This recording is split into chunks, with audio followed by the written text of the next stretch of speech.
He built empires with precision, but the one thing Corwin Dallaire couldn't control was the heart he broke. 2 women, 2 children.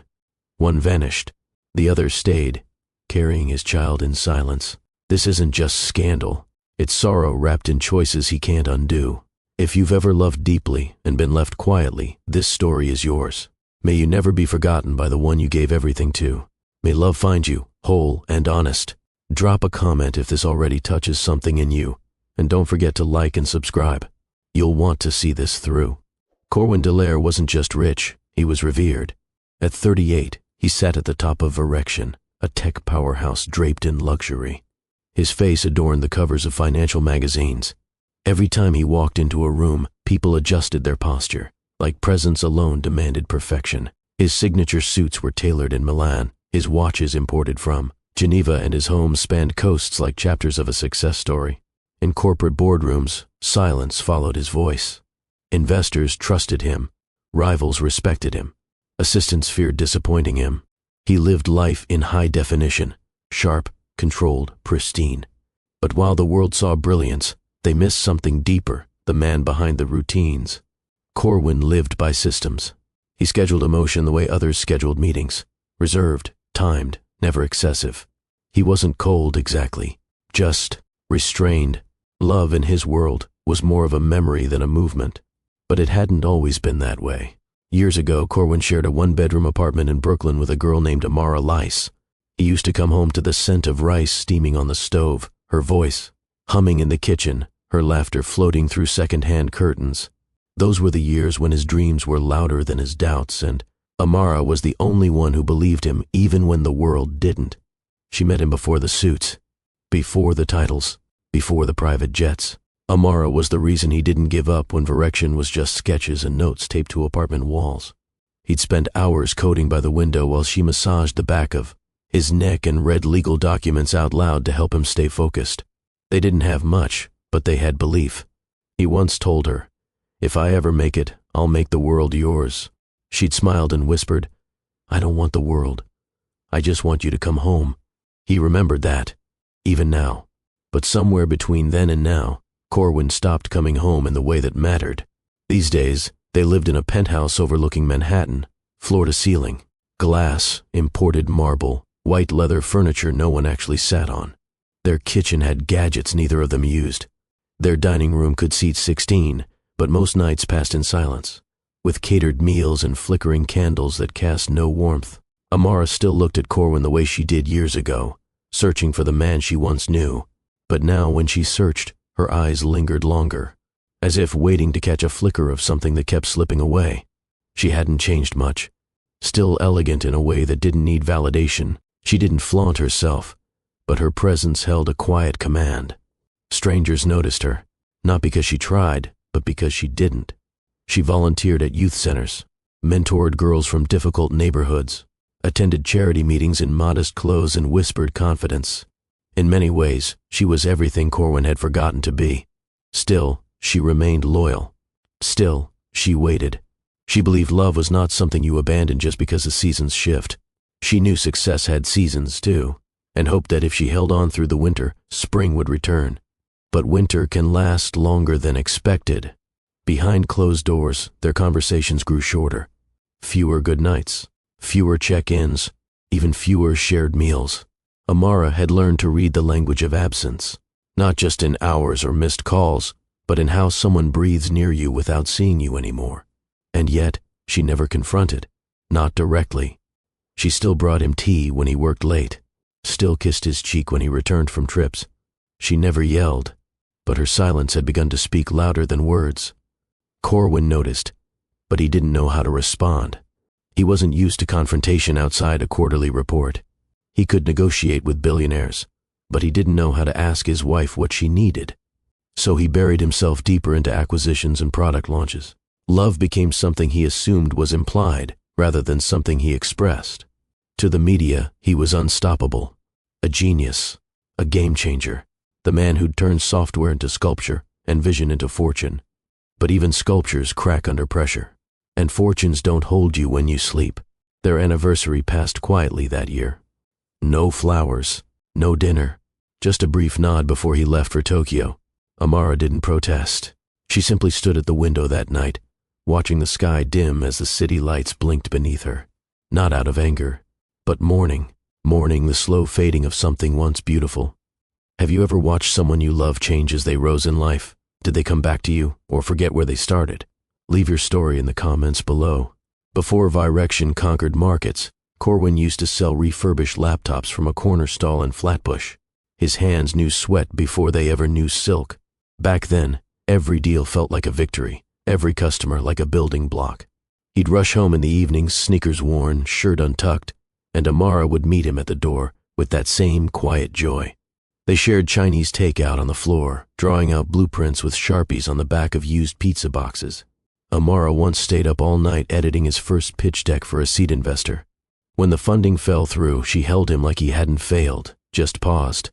Love then was loud in the little things. A chipped mug she insisted on keeping, because it was his first. A handwritten note she'd slip into his backpack before business meetings. Him buying her second-hand poetry books because she liked the pages worn. Now, years later, silence took up the space those gestures used to fill. They still lived together technically, slept in the same home, shared the same address, but shared little else. It wasn't betrayal yet, but it was absence, a subtle erosion. Corwin's days became a blur of product launches, client dinners, tech expos in Dubai and Singapore. He knew how to impress strangers in under 10 minutes, how to negotiate licensing rights across time zones, how to give the illusion of presence without ever really offering it.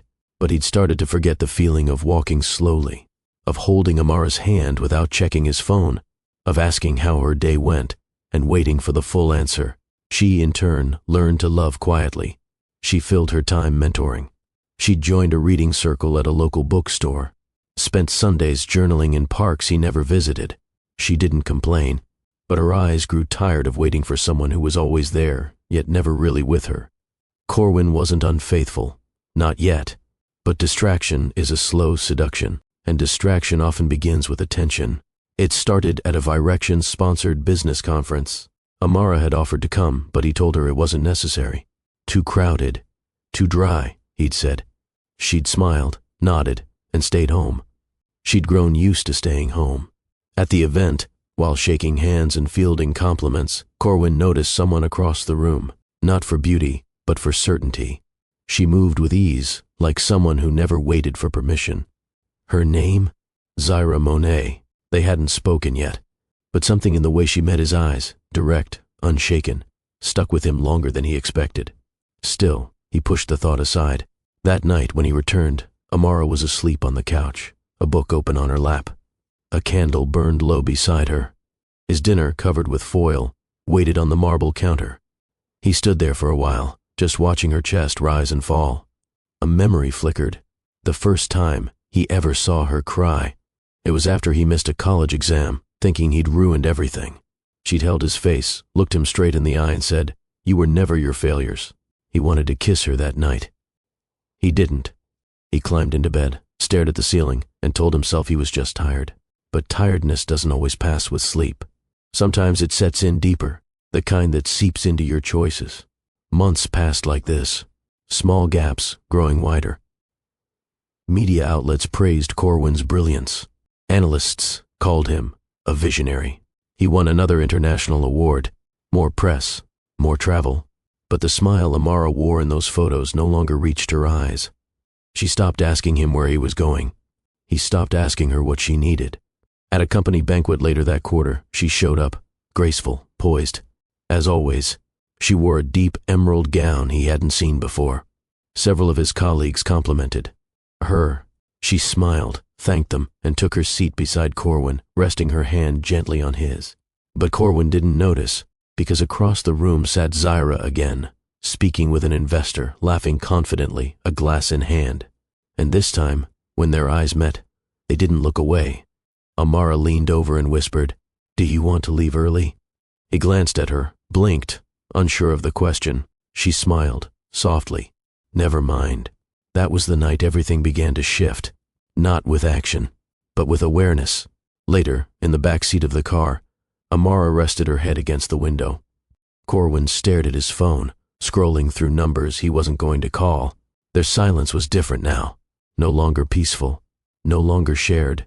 It was a wall, and neither of them had the tools to tear it down. The distance didn't arrive loudly. It tiptoed in, quiet, consistent, and barely noticeable at first. Corwin had always worked late, but lately, late had become overnight. His phone buzzed more often. He became hard to reach during the day and even harder to read at night. Conversations shortened. Eye contact faded. His presence at home was more of a routine than a reunion. At first, Amara told herself not to overthink it. He was under pressure. Vanishes was expanding overseas. A new product line was launching. Meetings, deals, jet lag. But even in her understanding, she couldn't ignore the growing weight in her chest. That cold tug of being in the same room with someone who felt miles away. One evening she prepared his favorite meal, set the table with wine glasses, put on soft jazz, music they once danced to in their kitchen, barefoot and laughing. She waited. By 10:30, she sat alone, a flickering candle burning low, untouched plates staring back at her. No call, no text. When he finally returned, long past midnight, he was distracted, jacket tossed carelessly, eyes glued to his phone. "I thought we were having dinner," she said gently. He paused. "Was that tonight?" She didn't answer, just cleared the plates. Slowly. He watched her for a second, then turned back to his messages. "Sorry," he muttered, almost like he was saying it to the floor. The next morning she found him asleep in his office. The couch looked uncomfortable, his tie still half knotted. She covered him with a blanket, stood there for a moment, then walked out. Her concerns grew quietly, in the places no one else would have noticed. The way he'd smile at his phone sometimes. How he'd tilt the screen away when she walked past. The new passcode he never mentioned. The hotel receipts that didn't match his calendar. Once, while doing laundry, she noticed a lipstick stain on one of his collars. Not hers. She stared at it for a long while, then placed the shirt neatly into the basket, folding it as if nothing had changed. But something had. Amara's pain didn't erupt. It withdrew. She stopped waiting up, stopped asking when he'd be home. She began journaling again, something she hadn't done in years. In those pages she poured the ache she couldn't voice, the ache of being seen less and less by the man who once held her like air. Every now and then he'd glance at her during breakfast, like he knew something was slipping, but neither of them said it out loud. Naming it would make it real. Instead, they both pretended. She pretended she was fine. He pretended he didn't notice. And beneath the silence, something heavy began to build. The invitation came printed on ivory cardstock, embossed in gold.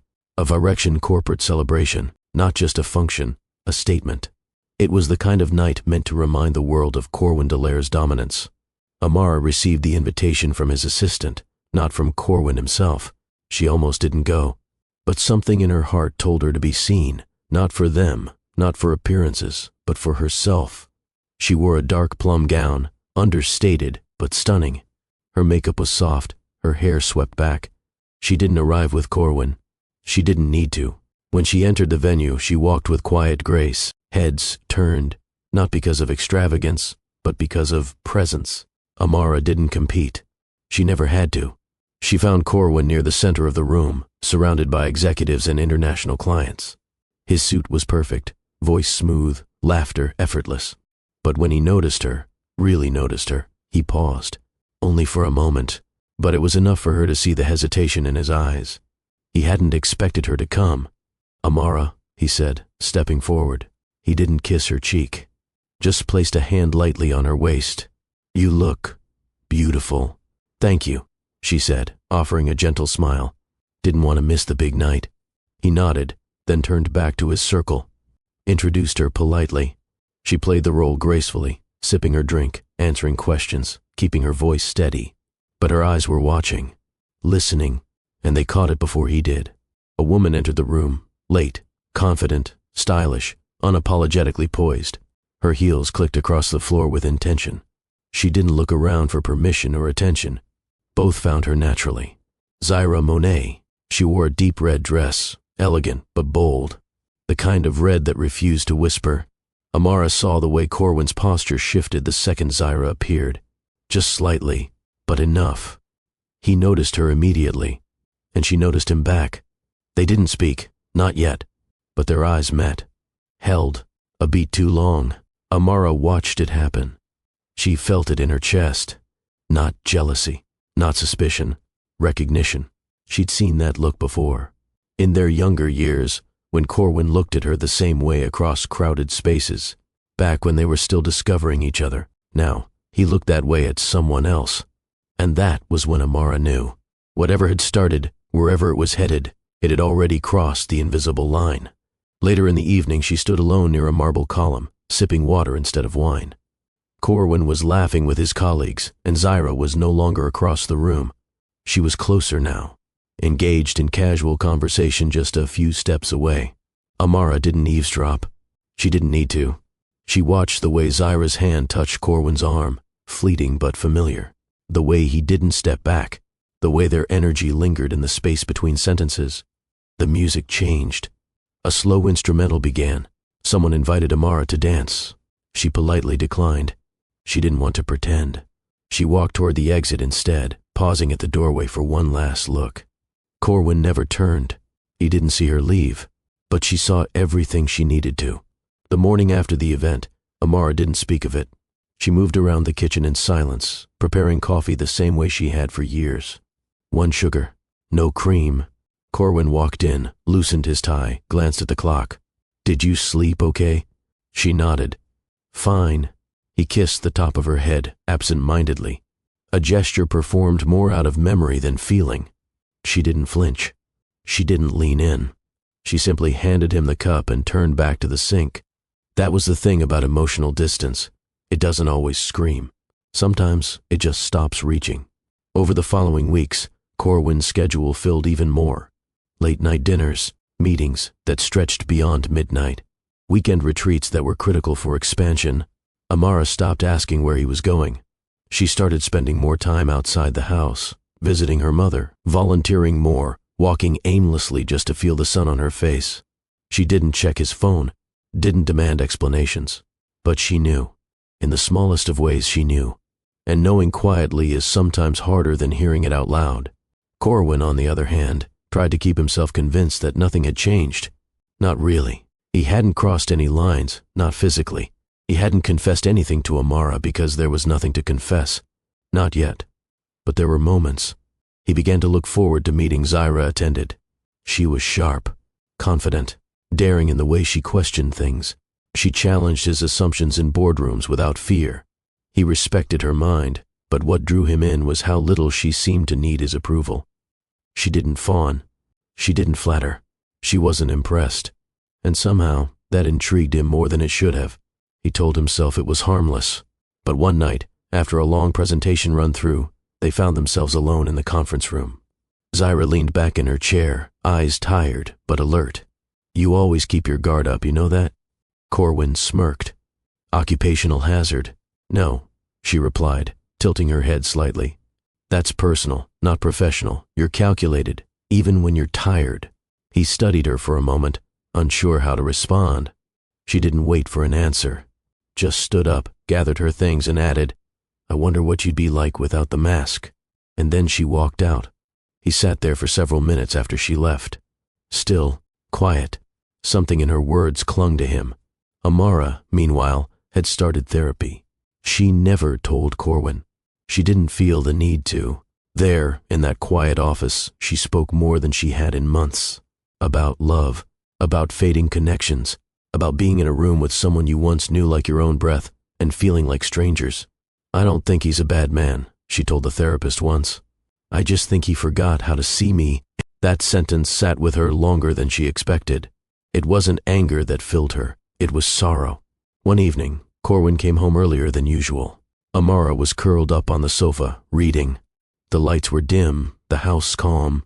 He watched her for a moment, the curve of her fingers turning the page, the soft fall of her hair against her cheek.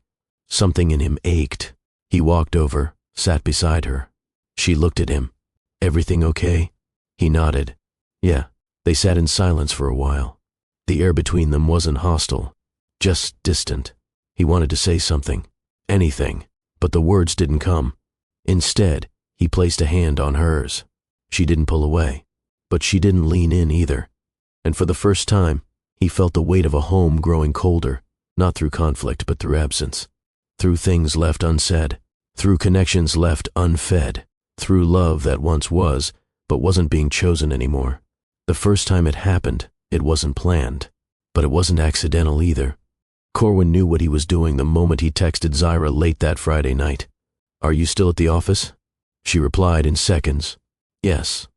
Finishing up some reports. I'll be there in 10. He didn't stop to think, didn't look back at the room where Amara slept, didn't ask himself what kind of man he was becoming, because deep down, he already knew. When he arrived, Zyra was alone in the conference lounge.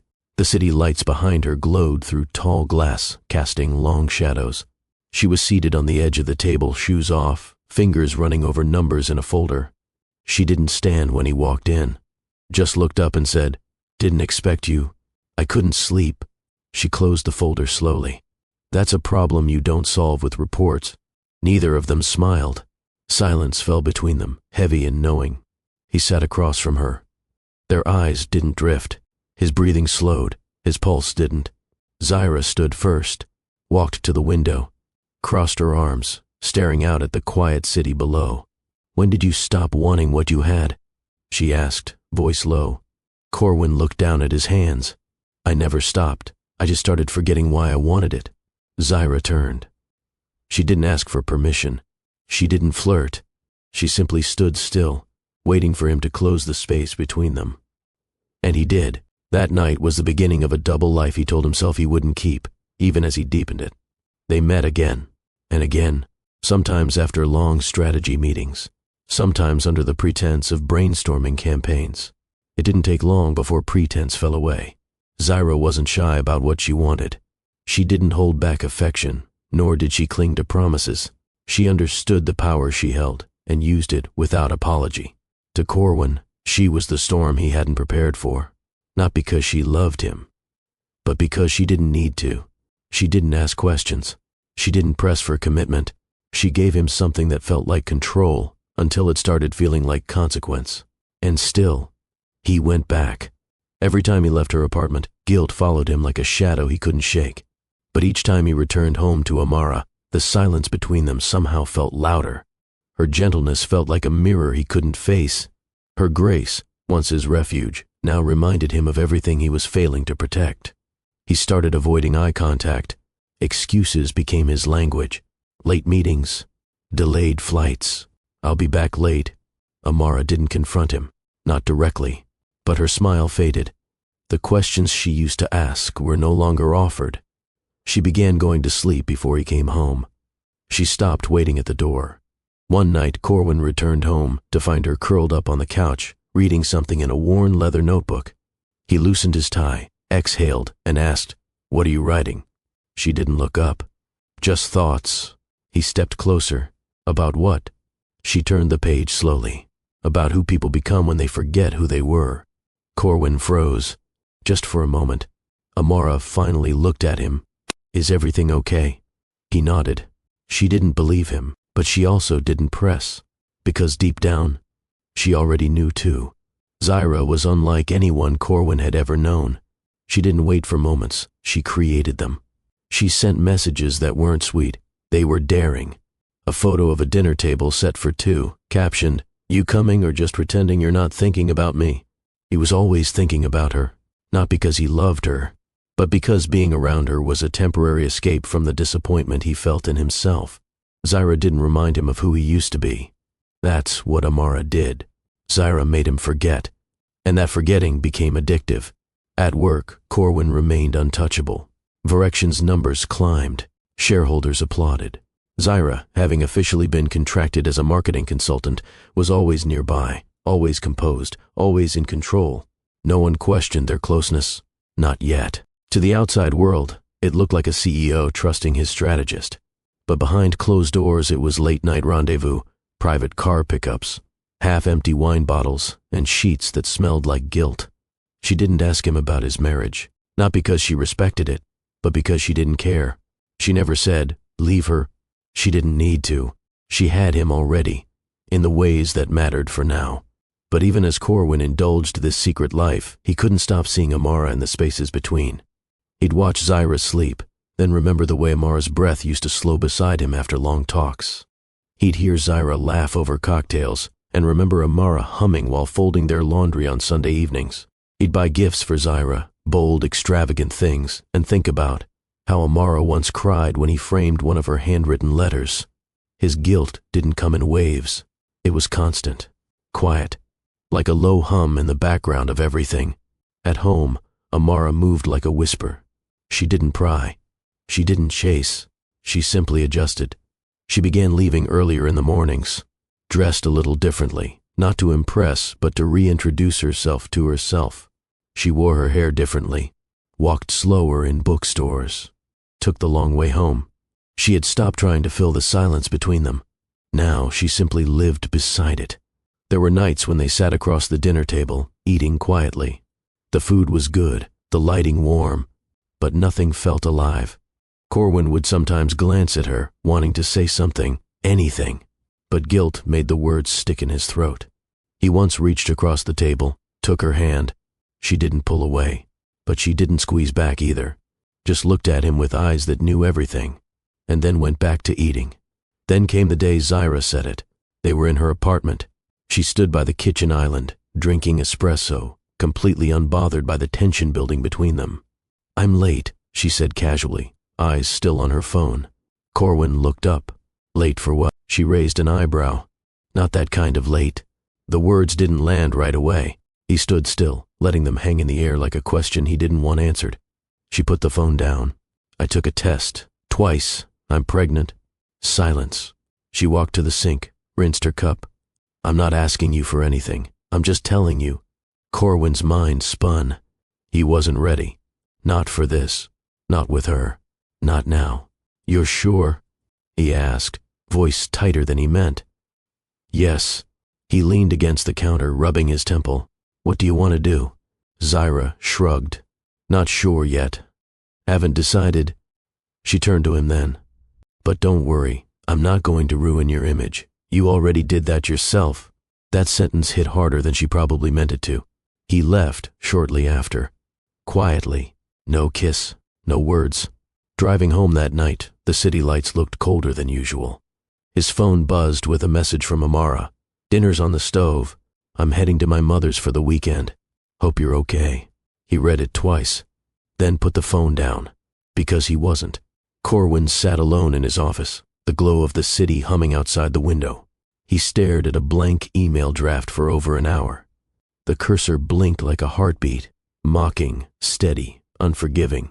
There was no guidebook for this, no damage control strategy, no line in any quarterly report that taught him how to confess to your wife that you've created a new life with someone else. He shut the laptop, rested his head in his hands. For the first time in years, he didn't feel powerful. He felt hollow, not because of the child growing inside Zaira, but because of the woman sleeping under his roof, the one he used to dream with, who no longer looked at him like a man worth staying for. That weekend, Amara didn't call. She didn't check in, didn't ask if he ate, didn't send her usual Sunday morning message reminding him to breathe before his week started. He scrolled through old texts between them, her emojis, her reminders, her prayers. They felt like messages from another lifetime, one where he still had a soul she trusted. He wrote her a reply, erased it, wrote another, deleted it again. Sometimes silence isn't punishment. It's protection.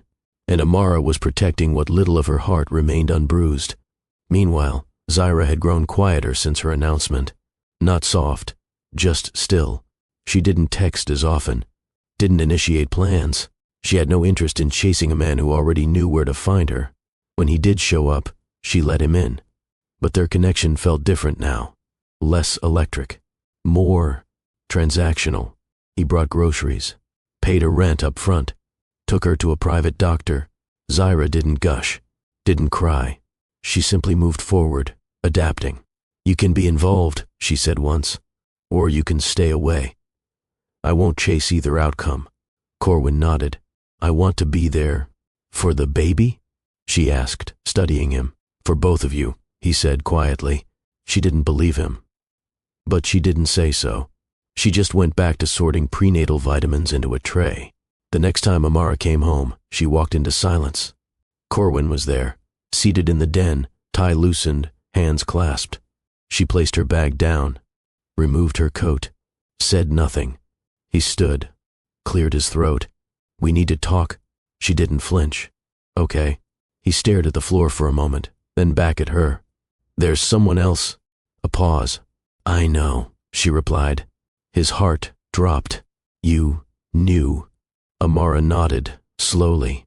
"I saw it in your eyes, months ago. Why didn't you say anything?" "Because I wanted to see if you'd choose to say it first." Corwin opened his mouth, closed it again.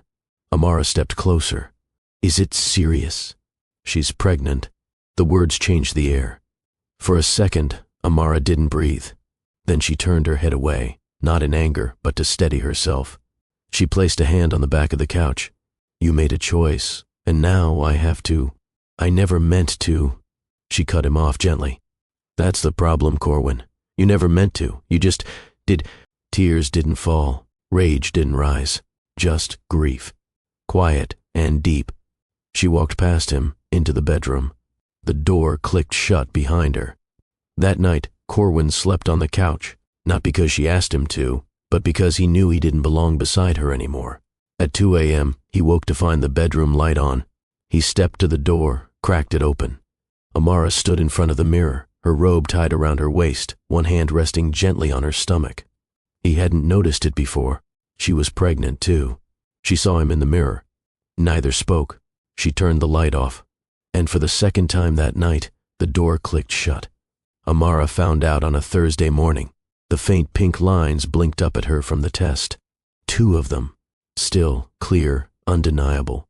She sat on the edge of the bathtub, hand pressed over her heart. It wasn't shock, not quite joy.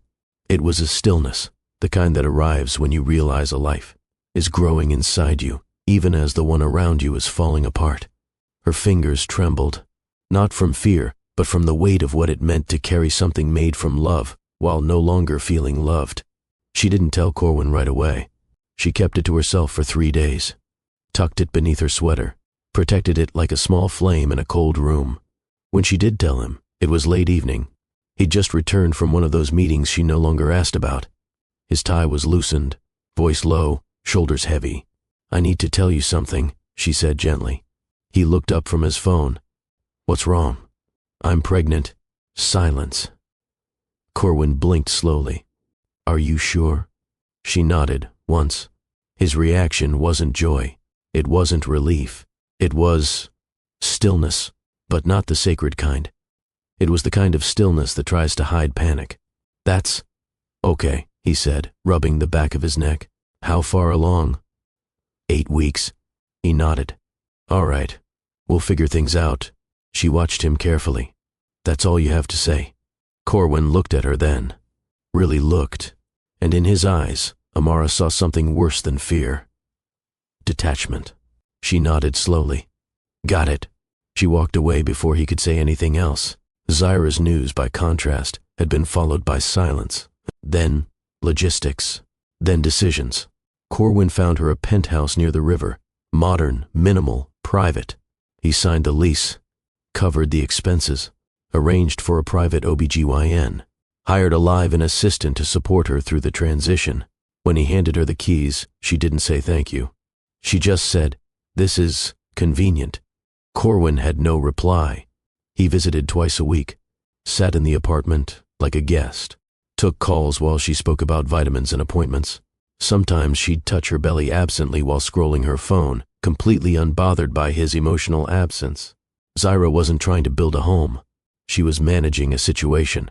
Corwin had created 2 children in 2 very different emotional climates, and he felt like a stranger in both. Amara began preparing her nursery in the back room, the one that used to be Corwin's study. She cleared it herself, repainted the walls in soft, earthy tones, bought a second-hand rocking chair from a woman she met at her therapist's office, sewed little patches of cloth for the crib. No announcements, no gender reveals, no online baby registries. It wasn't about spectacle. It was about memory. She lit a candle each evening and placed her hand on her belly. "Whatever happens," she whispered, "you are loved." The baby, she believed, was a reminder that something sacred could still come from something broken. She didn't cry much. She didn't rant, but her smile faded slowly. People began to notice it in passing, the way her voice grew softer, her footsteps more careful. Not because of the pregnancy, but because she was carrying life while grieving something that hadn't quite died, yet no longer lived. Meanwhile, Corwin kept moving through the world, as if nothing had changed. He still dressed in suits worth thousands, still spoke on panels, still smiled for cameras, but he was divided. And division doesn't show up on the outside, not right away. It eats from within. He couldn't connect to Zaira's pregnancy, not emotionally. He showed up when asked, paid what was needed. But there was no spark in his voice when he said daughter or baby. He didn't see a future. He only saw a consequence. Amara's pregnancy, on the other hand, terrified him in a different way, because it reminded him of the life he was supposed to protect, the one he used to dream about. The one he let slip away, one small betrayal at a time. Late one night, Corwin stood in the nursery doorway, watching Amara assemble a mobile of stars above the crib. She didn't hear him at first. When she finally turned, he looked at her belly, then into her eyes. "I've been thinking," he said. She waited. "We could take a trip, somewhere quiet, just us. Try to fix things." Amara's expression didn't change. "I'm not trying to fix things, Corwin," she said softly. "I'm trying to survive them." He stepped forward. "I want to be here, with you, with the baby." She nodded. "Then be here, fully. Not just when guilt brings you to the doorway." He didn't have a reply. She went back to hanging the stars. Is betrayal just physical or emotional too? Let us know in the comments. Some wounds don't need touch, just distance. Amara's belly began to show. Not much. Just a soft curve beneath her sweaters. But enough for strangers to smile at her in elevators, for women at the clinic to nod with quiet solidarity. She never corrected them when they assumed she was glowing. She simply smiled back, grateful that no one could see the sorrow beneath the surface. She documented everything, kept a handwritten journal of her cravings, her baby's movements, the names she considered. It wasn't for Instagram, it was for herself, and for the child she wasn't sure would grow up with both parents under the same roof. Some mornings, she sat in the nursery before sunrise, hands folded across her belly, whispering dreams she once shared with Corwin, but now only shared with the walls. "I wanted you to be born into something whole," she said once. "But I will make sure you're born into something peaceful, even if it's only me." She'd already made her decision. She just hadn't spoken it yet. Corwin noticed her detachment more with each passing day. Amara no longer reached for his hand during doctor visits, no longer asked him to feel the baby kick. She attended her appointments alone more often than not out of anger, but independence. And that scared him more than yelling ever could. Meanwhile, Zaira's pregnancy moved forward with sterile precision. She had everything she needed, a doula, a birth plan, prenatal nutritionist, all arranged without fuss, without intimacy. Corwin was welcome, but not required. She wasn't cruel. She just wasn't sentimental. "This child will be fine," she said once, stretching on her balcony. "And I'll be fine. You don't need to play house with me." "I want to be present," he replied. Zaira tilted her head. "Then stop acting like a ghost when you're here." He didn't respond, because she wasn't wrong. He was physically present in both lives, but emotionally absent from both, and it was starting to show. One afternoon, Amara returned home from the market to find an envelope on the kitchen counter. No name on it. Just her. Just his handwriting. She opened it slowly. Inside was a note, short and uneven. "I don't deserve kindness from you, but I miss the way your voice steadied me. I miss how you prayed over my doubt. I miss the man I used to be when I was with you. I know that might not be enough, but I needed to say it." There was no signature, but she knew who wrote it. She folded the paper gently, pressed it to her chest for a moment, then tucked it away in the top drawer of the baby's dresser. Not forgiveness, not closure, just acknowledgement. Corwin thought about running, not from the women, not from the babies, from himself.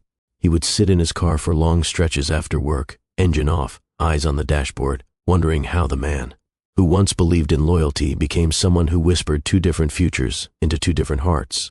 And none of it felt like home anymore. Even Zaira had begun to grow quiet. She didn't argue. She didn't press. She simply adapted, like someone who had long ago stopped believing in promises. He once asked her, "Are you afraid?" "Of what?" "Raising this child alone." She sipped her drink. "That's already the plan, Corwin. You just haven't said it out loud yet." It stung, but he couldn't say she was wrong. Back at home, Amara began preparing her own goodbye. She packed slowly. Only the essentials. Left behind the dresses he once complimented, the framed photos, the coffee mug with the chipped handle, the one from their first apartment. She wrapped it in tissue and placed it back on the shelf. She didn't cry. She'd already done that weeks ago when she realized staying would cost her more than leaving. The nursery was nearly finished. She sat in the rocker one last time and stared at the mobile above. Stars, small, quiet, suspended. She thought about how some things don't burn out loudly. They just stop shining. One night while Corwin was asleep, Amara placed a letter on her vanity. No anger, no blame, just truth. "I waited for you to return to me, but you returned to guilt, not love. I was building a life for us. You built one with someone else. I can't carry a child in a home where peace doesn't live. Please don't look for me. You'll only find echoes." She walked out with one small suitcase. Pregnant, alone, but no longer uncertain. Corwin awoke to the sound of nothing. No footsteps, no coffee brewing, no rustle of pages from the living room. The home was still, not peaceful, but vacant. He sat up slowly, disoriented. The bed beside him was untouched. He reached for his phone. 2 missed calls, one from his assistant, one from an unknown number. No messages from Amara. He walked to the kitchen. Empty sink. No breakfast on the counter. He checked the nursery. The crib was still there, but the rocking chair sat still, and her coat, the soft beige one she always draped over the entry bench, was missing. An hour passed before the door opened. Amara stepped inside quietly, holding a brown paper bag. She didn't flinch when she saw him. "You're home," she said, setting the bag on the table. "I've been trying to reach you." "I know." He stepped forward slowly, his voice softer than it had been in months. "We need to talk." She looked at him and nodded once. "Yes, we do." She removed her shoes, washed her hands at the sink, dried them carefully. Every movement deliberate, measured. Her calm wasn't a comfort. It was a warning. They stood facing each other in the kitchen, 2 feet apart, 1,000 miles emotionally. "I have something to tell you," Corwin said. She waited. "I've been seeing someone," he confessed, his voice barely above a whisper. "It started a while ago. It wasn't supposed to, but it did." Amara didn't speak. Corwin continued, swallowing hard. "She's pregnant." Still, she said nothing. The silence stretched out like a bridge he didn't deserve to cross. Her eyes moved to his, not filled with rage, but something worse. Disappointment. Deep, final, quiet. "I know he began, but she lifted her hand gently. "I don't need the details." She stepped back, leaned against the counter. Her hand lowered slowly to her stomach, resting gently there. Corwin's breath caught. "You're—" She nodded. "Yes." Emotion flickered across his face. "Why didn't you tell me?" "Because you were already somewhere else." Her voice didn't crack. It didn't shake. It was steady in the most heartbreaking way. "I was here, Corwin. I was building a life for us, preparing a room for our child, waiting for you to notice I was still trying." He stared at her, speechless. Amara straightened her posture, both hands now on her belly. "You're building a future somewhere else," she said quietly, "while I was building ours." It hit him harder than any accusation ever could. Not a scream, not an insult, just truth, raw and clean and devastating. She turned away, walked to the hallway. He followed. "Amara, please, don't walk out like this." She paused by the door. "I'm not walking out. I already left. The day you stopped choosing me." She reached for her suitcase, the same one she'd packed days before, and pulled the handle upright. "I won't raise a child in a house where love is confused with guilt," she said, "or where loyalty is an afterthought." "I'll do better," he said, desperate now. "I'll fix this." Amara looked at him one last time. "You don't fix trust, Corwin. You rebuild it. And I don't have the strength to rebuild something you keep breaking." She opened the door. The light from the hallway pooled in behind her. Then, without another word, she stepped out and closed it behind her. And that was it. Not with fury, not with chaos, just the silence of something sacred slipping away. Corwin stood in the entryway for a long time after the door closed. He didn't move, didn't speak, didn't breathe deeply. The walls were still the same. The lights cast the same soft hue across the floor. The scent of Amara's perfume still lingered, faint but present. And yet, everything had changed. He walked into the nursery. The crib stood untouched, the soft blankets folded with care. The stars above the mobile swayed gently, though no one had touched them. In the rocker, her sweater was draped neatly. He picked it up and held it for a moment, like it might still carry her warmth. It didn't. He sat in the living room long into the night, the house hollow without her footsteps. Every corner whispered her absence. He thought about the early years again, the cramped apartment, the late night, ramen, the way she used to brush his hair back when he stressed over deadlines. He used to tell her, "I just want to make you proud." She would always smile and say, "You already do." Now, he wasn't sure he ever deserved it. The next morning, he walked past her empty side of the bed and caught a glimpse of something on the vanity. A folded letter. He opened it with shaking hands.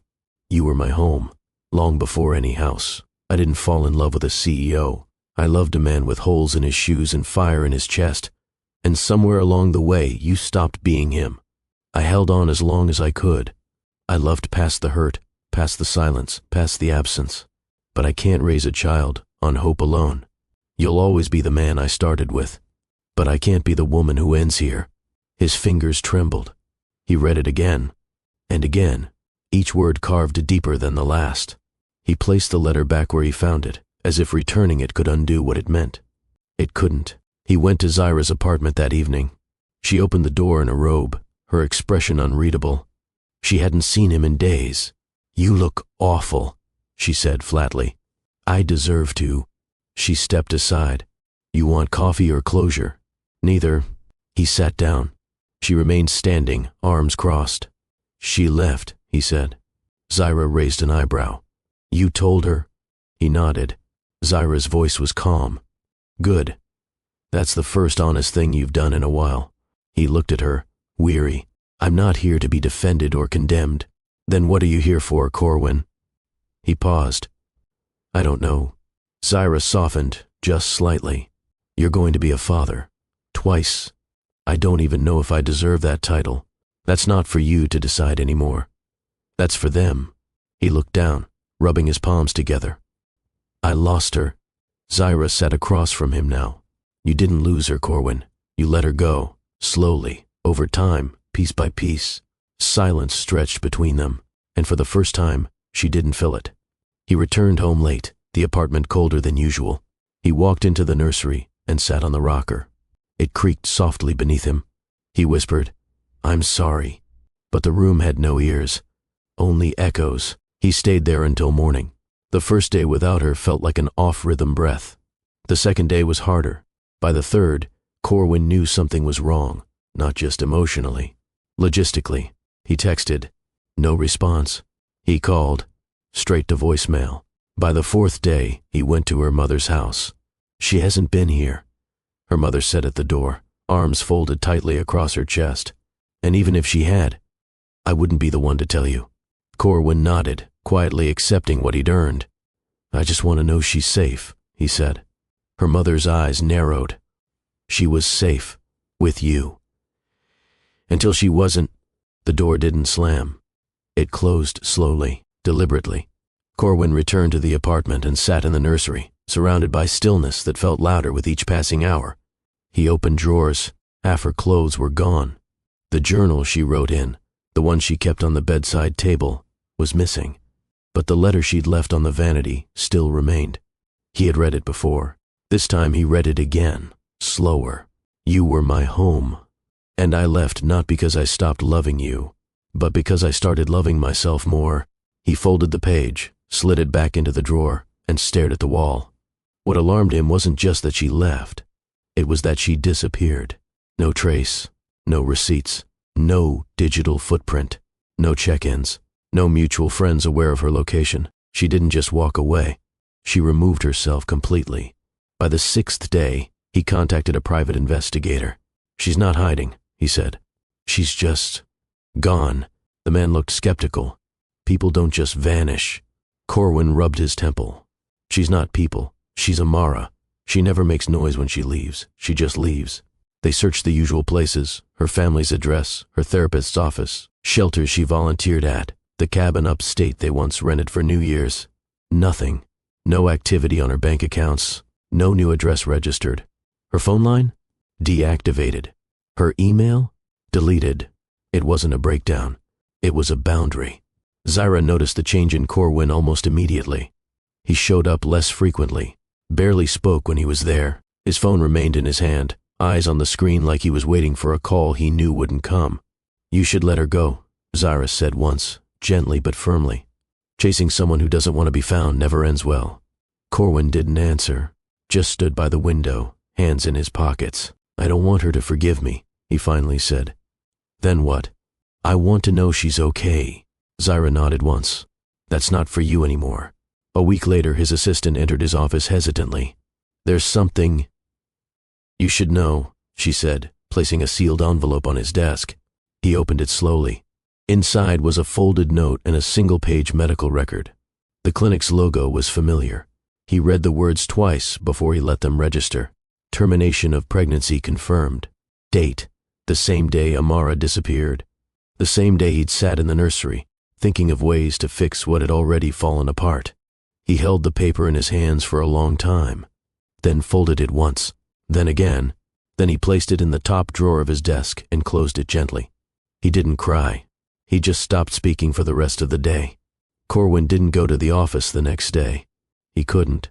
He sat in the kitchen, sunlight crawling slowly across the countertop, untouched coffee cooling beside him. The termination record lay on the table. He didn't open it again. He didn't need to. It was no longer paper. It was reality. His child was gone. Not because of nature, not because of accident, but because the mother of that child decided he was no longer a safe place. And somehow, that truth carried more weight than anything he had built with his name stamped on it. The apartment still looked the same. The couch still faced the window. The artwork Amara had chosen still hung on the hallway wall, two silhouettes standing apart but looking in the same direction. He had never really looked at it before. Now, it felt cruel. He stood in the nursery again, not because he expected her to be there, but because he didn't know where else to go. He sat in the rocker. No movement, no plans, just memory. He remembered the day they painted the room, how she stood barefoot on the drop cloth, cheeks smudged with a streak of color, laughing at his terrible attempt at edging the corners. "I like things a little imperfect," she'd said. She meant it. Until now. The investigator called again. No activity, no sightings. If she's out there, she doesn't want to be found. Corwin didn't argue. He simply said, "Thank you," and hung up. He thought of trying again. He thought of writing letters, contacting her mother again, pressing the last few people she'd spoken to. But deep down, he knew she hadn't left in fear. She left in full awareness. She had seen all she needed, heard all she needed, felt all she could bear, and she chose to vanish, not to punish, but to protect what was left of herself. Zaira was the only person who dared say it plainly. "She's stronger than you gave her credit for," she said as she placed her prenatal files into a drawer. Corwin didn't respond. Zaira glanced over her shoulder. "You thought she'd break. Instead, she disappeared." He looked at her. "Do you think she'll come back?" Zaira paused. "I think she already did what most people never do. She stopped bleeding quietly." It was harsh, but it was true. That night, Corwin opened the drawer beside his bed and pulled out the letter Amara had left behind. He read it once more, aloud this time. Not for closure, but for understanding. "You were the love of my life, and I was the pause between your ambition. I hope you become the man I once believed in, but I cannot stay long enough to witness that change. You will be a father, but I choose not to be a mother in a house where my voice feels small." He folded the letter, pressed it to his lips, and for the first time in weeks, he wept. In the days that followed, Corwin changed in ways only solitude can teach a man. He didn't chase headlines. He didn't fly to Zurich for the next deal. He canceled speaking engagements, reassigned projects, fired his publicist. He walked the long route to work, read old emails from Amara, sat in cafes they used to visit before his name meant anything. He visited the cabin upstate, alone. He watched the sun set over the trees, a journal open beside him, blank pages waiting. He didn't write much, just one line. I burned the bridge we built, not with fire, but with neglect.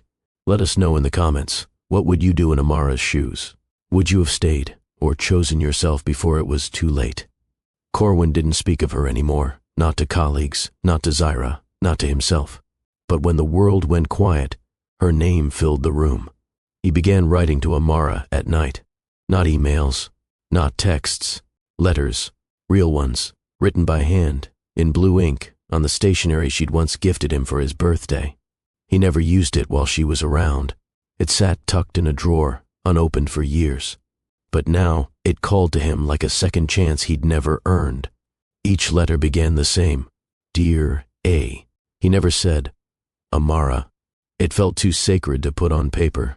He wrote from the silence, from the cracks in his chest, from the corners of the home that still carried her scent. He wrote not to win her back, but to unburden himself, to let the weight of guilt move somewhere outside his ribs. The first letter was short. You told me once that presence matters more than promises. I didn't understand then, but now, every promise I ever made feels empty beside your absence. The second one dug deeper. I still see you in the way the sun hits the kitchen floor around 8 a.m. That was your favorite time of day. I never paid attention before. Now I sit there just to remember. He wrote one every night. Some were a few lines, others pages long. He placed them in a wooden box beneath the bed. He never mailed them.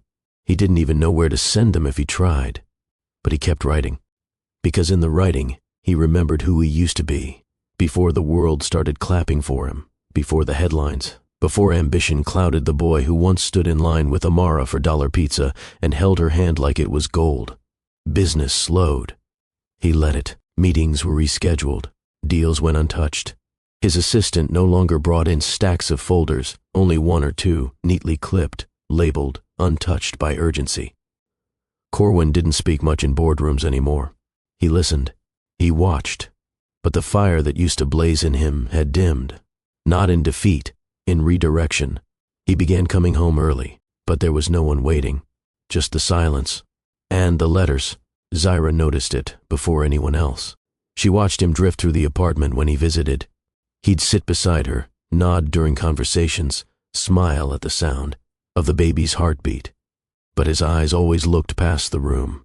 You're elsewhere, she said one evening, watching him through the reflection in the window.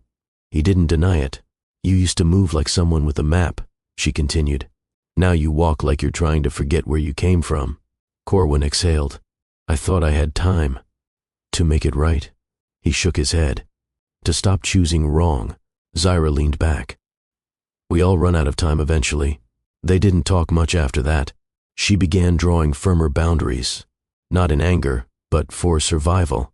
You can be her ghost, she said one night, but don't become one in this child's life too. Corwin nodded. I won't. And he meant it. But his heart remained with the woman he never truly said goodbye to. Some nights he reread her letter, the one she left before she disappeared. Each word now felt stitched into his memory. I was the pause between your ambition. That line hurt more than any insult ever could, because she had been right. He had paused for her, but not long enough to stay. He visited the neighborhood where they first lived, the tiny walk-up apartment with creaky floors and a broken heater. He stood across the street and stared at the window that used to glow with their laughter. A young couple lived there now. He didn't disturb them. He just stood in the cold, remembering. He wrote about it that night. I forgot what it meant to struggle with someone. Now I struggle alone in silence. You gave your joy without condition. I returned it with distractions and excuses. One night, after finishing a particularly long letter, he placed it in the wooden box and closed the lid softly. Then sat back in the chair and whispered to the dark, I'd trade every dollar I've made to sit across from you at that pizza shop one more time. By now, the nursery had been emptied. He kept the mobile, the one with the stars, left it hanging above the crib. He couldn't bring himself to take it down. The room became a sanctuary, not for the child who would never arrive, but for the man who would never again take a woman's presence for granted. He sat there often, reading his letters aloud. They weren't just apologies. They were confessions of how blind a man can be when the world claps louder than his own heart. One evening, he wrote the final sentence of a letter and didn't sign it. He folded the paper, looked around the room, and let the silence wrap itself around him.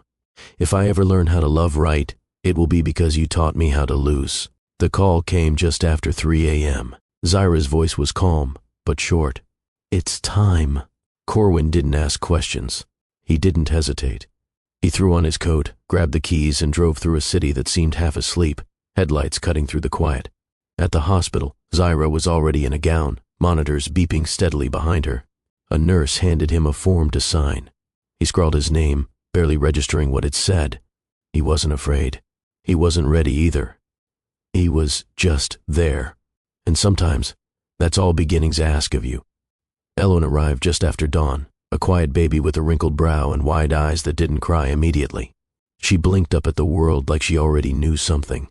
Corwin stood frozen at the edge of the bed, staring at this tiny life that now carried his name. Zyra was tired, sweat clinging to her hairline, eyes half shut. She didn't look at him, just whispered, "She's yours too." The nurse placed Eloin in Corwin's arms. She was impossibly small. Her fingers curled instinctively around his pinky. And in that moment, something shifted. Not everything, but something. Later that day, Corwin sat in the chair beside the hospital bassinet, watching his daughter sleep. He couldn't explain it, but she looked familiar. Not because of him, not because of Zyra, but because her eyes reminded him of someone he once lost. There was something in the shape of her gaze, the quiet intelligence, the stillness. She reminded him of Amara. It was irrational, unfair even, but undeniable. He whispered her name. Eloin. It felt delicate and strong at once. He reached for her tiny hand, and she gripped him again, firmer this time. He smiled, tears threatening, but held back. Not out of pride, out of awe. Zyra recovered quickly, efficiently. She moved through post-birth logistics like someone checking boxes. Feeding schedules, pediatrician lists, baby gear inventory. Corwin tried to help, but his rhythm was different. Slower, less clinical. He didn't just feed Ellen. He watched her, studied her face, sang to her under his breath without realizing it. He changed diapers awkwardly, missed a few steps, got peed on twice. But he stayed. Night after night, he stayed. Not because it was expected, but because he needed to. Because in Eloin's quiet breathing, he felt the chance to be something better than what he had been. Zyra became more distant in the weeks that followed. She wasn't cold, just indifferent. They lived like roommates who shared a child. No more late-night conversations, no affectionate glances, no pretending. Corwin would sometimes offer to bring her tea. She'd decline with a polite nod.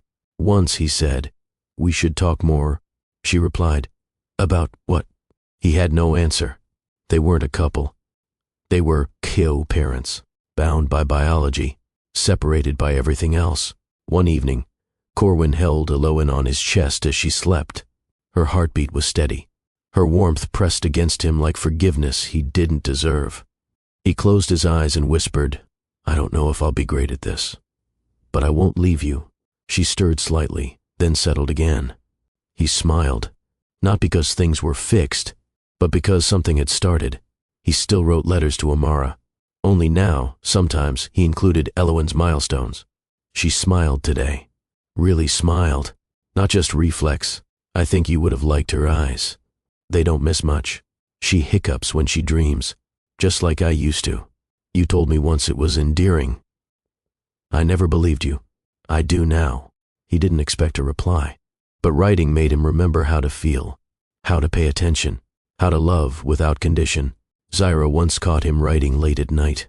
She didn't ask what it was. She just said, "You're different." He looked at her. Better or worse? She shrugged. Quieter. He nodded. Maybe that's what I needed. She didn't argue. She simply walked away, bottle in hand, heading toward the crib. And Corwin returned to his letter. The letter arrived on a Wednesday. No name on the envelope. Just his address, written in handwriting he hadn't seen in months, but would have recognized even in the dark. Corwin held it like it might vanish. His fingers trembled as he slid it open, heart thudding so hard it muffled the rest of the world. He unfolded the page. One sheet. Unlined. Careful pen strokes. Clean. Intentional. Corwin, I've watched from a distance, not out of curiosity, but caution. You became someone I couldn't reach. But lately, you've become someone I no longer need to run from. I'm not writing because I want to reopen wounds. I'm writing because I believe we can close some. This isn't about us. This isn't about starting over. This is about healing for the parts of ourselves that were bruised, while trying to hold on to something that stopped holding back. If you're open to it, I'm in Willow Creek. There's a bookstore with a porch swing out front. I'm there most afternoons, not waiting, just existing. He read it twice, then once more, slower. Not a word out of place. No bitterness. No begging. Just presence. He sat in silence for nearly an hour. Letter still in hand. Mind racing. He hadn't known where she went. He had searched, hoped, prayed, guessed, but she had vanished so completely that part of him had accepted she would never return, not even as a memory willing to speak back. But now she had sent words. Not promises, not apologies, just an opening. And that was more than he ever expected. Later that evening, Corwin sat beside Eloin's crib, watching her chest rise and fall. The mobile spun gently above her, casting soft shadows on the wall. He pulled the letter from his coat pocket and held it beneath the lamp. Would he go? Could he go? Was he worthy of showing up, not as a man who wanted something, but as a man who finally understood what he lost? He didn't tell Zaira, not because he was hiding anything, but because this wasn't her chapter. It never had been. She passed by him in the kitchen that night, their rhythm now familiar and wordless. She poured tea, sat at the table, read the headlines on her tablet while Eloin slept. When Corwin looked at her, she looked back and nodded once, a nod that said, "Whatever you're about to do, go do it." The next morning, Corwin searched for Willow Creek. It wasn't far, just a few hours away. A quiet town he had passed once on the road to somewhere more important. He didn't remember the bookstore. He'd never noticed the porch swing. He packed a small bag. Not much. Just a change of clothes, the box of letters he'd written, and the one she had just sent. Before leaving, he stood in the nursery one more time. Eloin stirred slightly. He whispered, "I'll be back," then kissed her forehead, and walked out. The drive was quiet. Trees lined the road like guardians. The air smelled cleaner. Time felt slower. He arrived in Willow Creek just after noon. It was the kind of place people escape to, not from danger, but from noise. He found the bookstore easily. Small, brick front, blue-painted trim, and yes, there it was, a porch swing, gently swaying in the breeze. No one sat on it, but the door was open. A bell chimed softly as he stepped inside. The air smelled like worn pages and wood polish. He didn't see her at first, but he didn't call out because he wasn't here to chase. He was here to wait, if waiting was still allowed. He picked up a book from the front table, flipped a few pages, set it down, then walked back outside and sat on the swing. It creaked softly beneath him. He reached into his bag, pulled out the top letter from the box, unfolded it, began to read. Somewhere behind him, the bell chimed again. He didn't turn, not yet, because some moments aren't about rushing forward. They're about being still long enough for someone to meet you there. Would you forgive someone like Corwin? Drop your thoughts, and don't forget to share this story if it moved you. Healing starts with one honest conversation. Some stories don't end with reunions. They end with reflection. Not because love disappears, but because sometimes love has to be left behind to protect what's left of you. Corwin Dallaire had everything the world celebrates: wealth, recognition, access, influence. But in chasing everything, he forgot the one thing that made him whole in the first place: presence. Not just being in a room, but being there emotionally, completely, consistently. It's easy to love someone when the world is clapping, when everything is polished and polished again. But love shows its truth in the moments that require effort, attention, and care. Amara wasn't perfect, but she was present. She stayed long after she had reasons to walk. She carried life in her body while watching the life she built unravel. And when she left, she did it not in bitterness, but in dignity, because even silence can be sacred when it's used to reclaim your peace. Corwin wasn't a villain. He was a man who chose wrongly, repeatedly, And while mistakes are human, patterns are proof. Proof that love, left unfed, doesn't die loudly. It just stops showing up. He didn't cheat once. He chose absence 1,000 times. He chose distraction over devotion. He chose power over presence. And in doing so, he didn't just lose a partner. He lost a future. Zyra brought a different kind of mirror. She never pretended they were in love. She didn't demand what he couldn't give. But even she saw the version of him that stopped reaching for anything meaningful, even when it stared him in the face. He became a father. Slowly, awkwardly, painfully. But Elwyn didn't need perfect. She needed present. And maybe that's the gift children bring. A second chance to become who you should have been the first time. He'll never forget Amara. Not because he wants her back, but because she taught him what to never lose again. Loyalty isn't a loud word. It's made of small decisions. It's who you call when you're tired. It's the hands you reach for when no one's watching. It's the voice you still listen to when ambition tells you to silence it. When Corwin sat on that porch swing in Willow Creek, holding her letter, he didn't know if she would walk through that door. But what mattered more was that he had changed before she did. For the first time in his life, he wasn't chasing a win. He was sitting still, with the weight of his choices, with the softness of regret, and the clarity of truth. So, what do we take from this story? Success without presence is hollow. Love is not a spark, it's a commitment, a decision made daily, sometimes silently. Loyalty isn't shown in public gestures, but in the private moments when walking. Away would be easier, and staying means choosing the hard work of love. Betrayal doesn't end when the affair does. Its echo lingers in the cracks it creates, in the trust it dissolves, in the silence it leaves behind. Forgiveness is not guaranteed. It is rare. And when it's offered, it is a grace not to be wasted. Some bridges collapse. Others are burned. But the rarest are the ones we walk away from with soft steps. Not because we don't love what's behind us, but because we finally love ourselves enough to stop going back. If this story made you feel something, sadness, hope, anger, clarity, you're not alone. Because stories like this aren't just entertainment. They're mirrors for the woman who stayed too long, for the man who's afraid to face what he's broken, for the child who lives in between two versions of love, and for anyone who believes that healing doesn't always come with closure, but sometimes it begins with a letter and a quiet swing in a small town far away. Would you forgive someone like Corwin? Drop your thoughts, and don't forget to share this story if it moved you. Someone out there might need this more than you know.